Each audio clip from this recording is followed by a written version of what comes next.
Exodus chapter 27.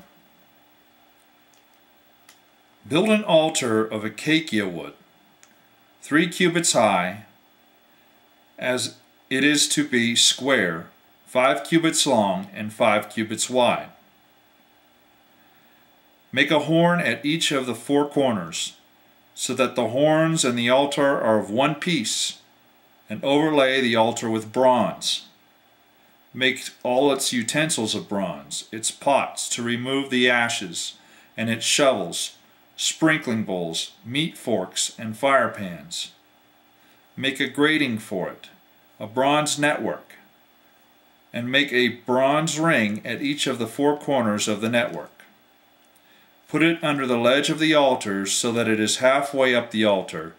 Make poles of acacia wood for the altar and overlay them with bronze.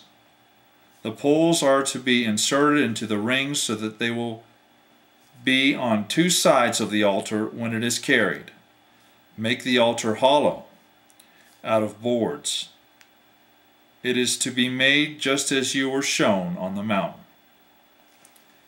Make a courtyard for the tabernacle.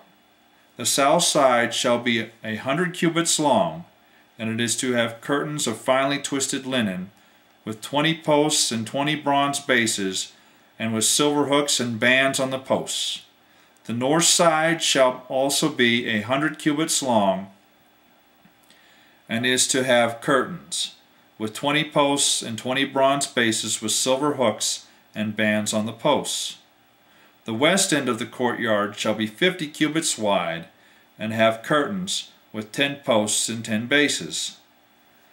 On the east end, toward the sunrise, the courtyard shall also be 50 cubits wide. Curtains 15 cubits long are to be on one side of the entrance, with 3 posts and 3 bases. And curtains 15 cubits long are to be on the other side, with 3 posts on 3 bases.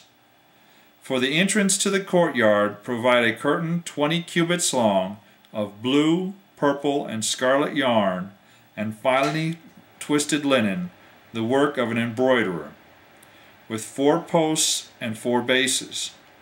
All the posts around the courtyard are to have silver bands and hooks, and bronze bases. The courtyard shall be 100 cubits long and 50 cubits wide, with curtains of finely twisted linen 5 cubits high, and with bronze bases. All the other articles are used in the service of the tabernacle, whatever their function, including all tent pegs for it, and those for the courtyard, are to be of bronze. Command the Israelites to bring your clear oil of pressed olives for the light, so that the lamps may be kept burning. In the tent of meeting, outside the curtain that is in front of the testimony, Aaron and his sons are to keep the lamps burning before the Lord from evening till morning. This is to be a lasting ordinance among the Israelites for generations to come. That is the end of Exodus chapter 27.